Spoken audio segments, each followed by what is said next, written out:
Good morning, you're watching World News and I'm your host, Klaudia Czerwińska. The European Council is set to meet for an emergency summit to discuss aid to Ukraine and European defense. The talks come as the United States has halted aid to Ukraine and is pressuring Kyiv toward a more conciliatory stance in any upcoming peace talks. Leaders of the European Union's 27 countries are gathering in Brussels for the meetings. The agenda will include, among other issues, the proposition by the European Commission to rearm the continent as a deterrent against Russian aggression. There will also be talks about possible relaxation of debt ceilings to make room for more defense spending and continuing Ukrainian aid.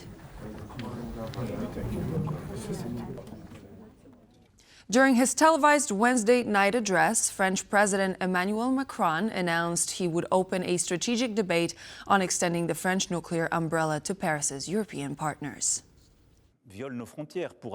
Our nuclear deterrent protects us. It is complete, sovereign, fully French.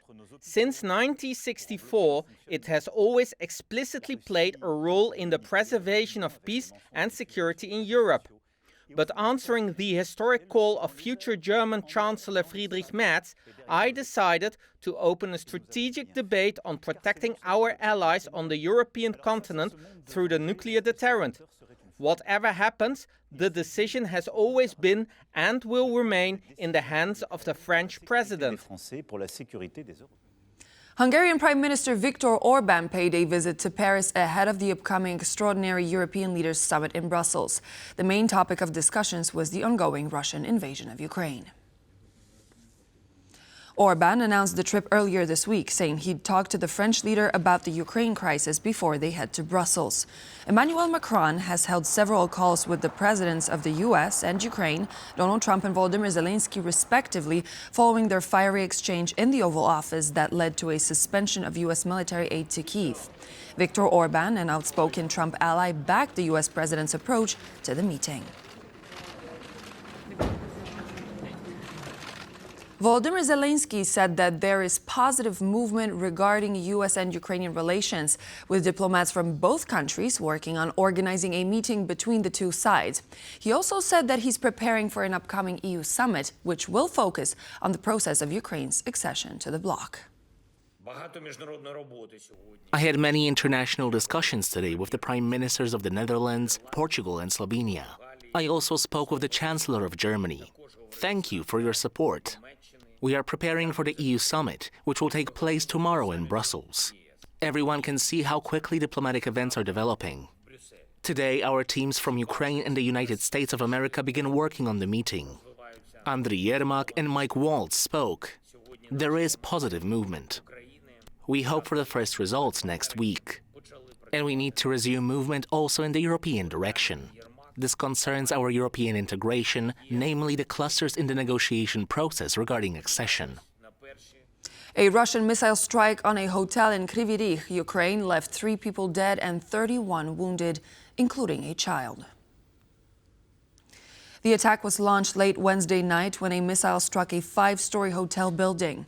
Local authorities report that 14 out of the 31 wounded remain in critical condition. The missile strike also damaged 14 apartment buildings and other local community facilities. Emergency and rescue services were hard at work following the attack, tending to those affected by the strike and clearing out rubble. Ukrainian activists gathered in Brussels, appealing to European leaders to abide by their shared slogan, "Defend Ukraine, defend Europe." Some in the crowd suggested using frozen Russian assets to assist Kyiv in its defense efforts against Moscow's invasion. In our eyes, with the Trump withdrawing support for Ukraine and siding with Putin, it is indeed an opportunity for EU, not an opportunity, it's actually necessity for the EU to act decisively, to defend Ukraine and to defend Europe. Because unfortunately, Ukraine is not going to be the last country that Russia has its eyes on. Russia clearly is an imperialist country that just wants to to be the ruler of Europe. The European Union has, namely Belgium, has frozen 300 billion of Russian assets here in Belgium. And we believe that this is a very important card, a very important resource that the European Union can use against Russia and to help Ukraine. So this money can now be used both to strengthen Ukraine military. The geopolitical situation is really critical, and I think Ukraine is just one piece that concerns all of us. And I think we need to come together as one world. There's so many challenges that we're facing, and today we're in solidarity with Ukraine, and we're looking to our leaders to actually also speak in one unified voice. Polish President Andrzej Duda is traveling to Brussels to meet with NATO Secretary General Mark Rutte. The visit coincides with the extraordinary meeting of the European Council on European defense and support for Ukraine. The meeting between the Polish president and the Secretary General of NATO also comes in the wake of Washington halting aid and intelligence sharing with Ukraine. Talking to Polish media, Duda said that the goal of President Trump is to end the war and that he would advise Ukrainian President Volodymyr Zelenskyy to, quote, calmly return to the negotiating table to find agreement. He also said that Kyiv will need to manage its relations with its allies and show itself as a reliable partner. Major changes are on the horizon for Europe's most powerful economy, Germany. The new chancellor in waiting, Friedrich Merz, wants to effectively exempt defense spending from the country's constitutional fiscal restraints. With elections a little over 10 days ago, this would provide a massive boost to the country's defense and infrastructure. However, constitutional change is needed, which presents a political hurdle. Friedrich Merz, Chancellor in the wings, is not waiting around on making bold announcements. Die Bundestagswahl 2025. The potential new German coalition is not yet official, but there's already a major overhaul planned which could redefine the German defense industry, just as doubts linger about America's support for Europe. CDU, CSU und SPD. The CDU, CSU and SPD will therefore be submitting a motion to the German Bundestag next week. I want to say this very clearly. In view of the threats to our freedom and peace on our continent, the same must now apply to our defense, whatever it takes. Unseres BIP entspricht.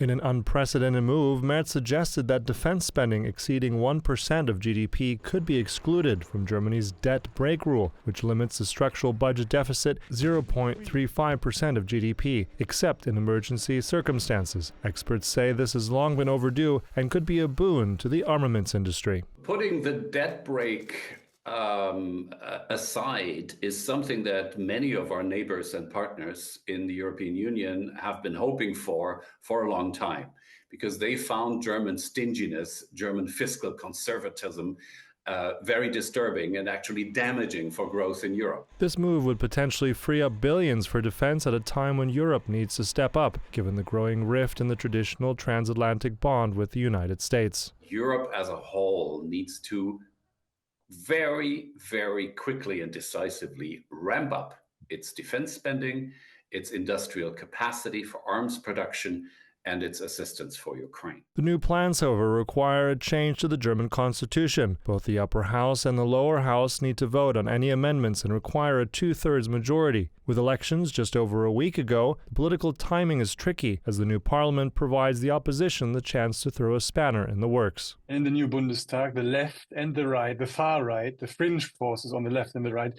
have a blocking majority. So against their will, the constitution, our basic law, cannot be amended. Although elections secured a win for Mr. Merz's conservatives and a coalition with the center-left SPD looks likely, the new potential government in Berlin could struggle with attaining the two-third majority needed, as support from the Greens also remains uncertain. Yet experts hail it as a revolution in German fiscal policy. For the first time in decades, Germany is heavily investing, or is allowing its government to invest heavily into defense and spending and taking debt for billions of money to reach not just the 2% threshold, but we're looking at 3%. These amendments allow the German government to spend and do whatever it takes to rearm Germany and defend Europe. And this is big news for everyone involved. The process to make these changes could take weeks. However, with the uncertainty surrounding Donald Trump's presidency, Berlin seems to have been spurred into action. While coalition talks continue, Germany could be on the brink of stepping up to its role just when Europe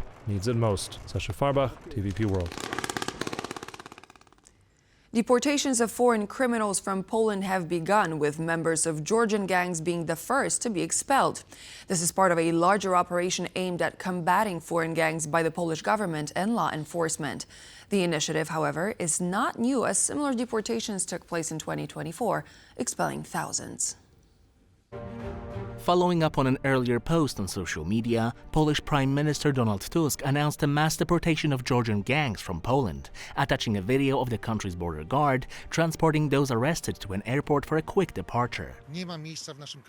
There is no place in our country for people who break Polish law. Whether it's petty theft, break-ins and robberies, taking part in drug or gun trade, or being a part of an organized crime group. We don't tolerate it, and we will not tolerate anyone committing any crimes in Poland. This isn't exactly a new initiative, as Polish police data shows the number of deportations in 2024 was counted in the thousands. We deported 8,000 people last year. That's a lot. It's not an insignificant number.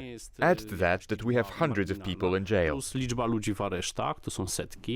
Since the beginning of 2025, more than 2,600 foreigners have been charged with committing crimes in Poland, including theft, illegally crossing the Polish border, and organized crime activities. In February, a joint border guard and police unit carried out an action aimed at combating the illegal migration of foreigners. More than 1,400 people were detained, and a deportation procedure was initiated against 398 of them. The U.S. Supreme Court has voted against allowing the Trump administration to withhold payment to foreign aid organizations for work they have already performed. In what's being viewed as a setback for the U.S. president, the Supreme Court upheld a district judge's order that called on the administration to promptly release funding to contractors and recipients of grants from the U.S. Agency for International Development and the State Department for their past work. The 5-4 decision comes as Trump's team moves to pull the plug on American humanitarian projects around the world. The district judge's order had originally given officials until February 26th to disburse some $2 billion in funding. Really bad things, bad spending.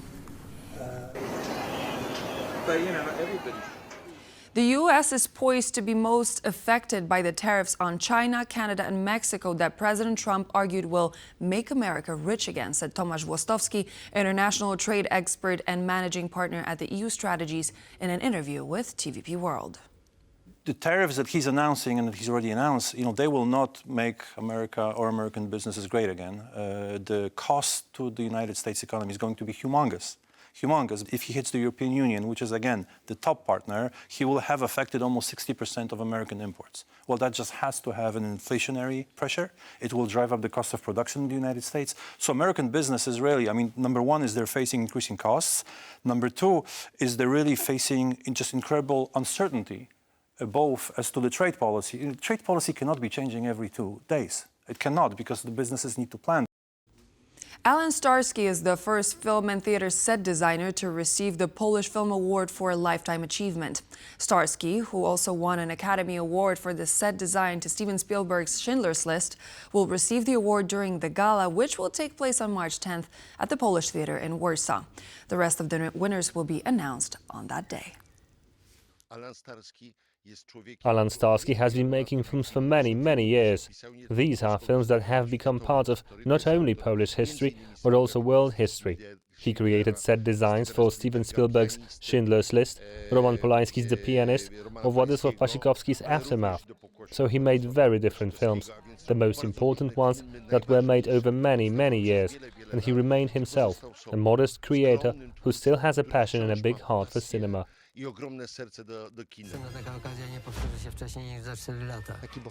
He is a hero who did not lose, who did not die, who did not suffer. He only created real value and created modernness. He helped many young people land on the podium instead of the street. He was the one who gave hope to the boys from the streets that you can achieve something thanks to sport. And he really attracted a lot of great people to sport. And not only, also those who even survived thanks to it. And so this culture report marks the end of our service for now. Please do stay tuned. We're back in just a moment with more news and features.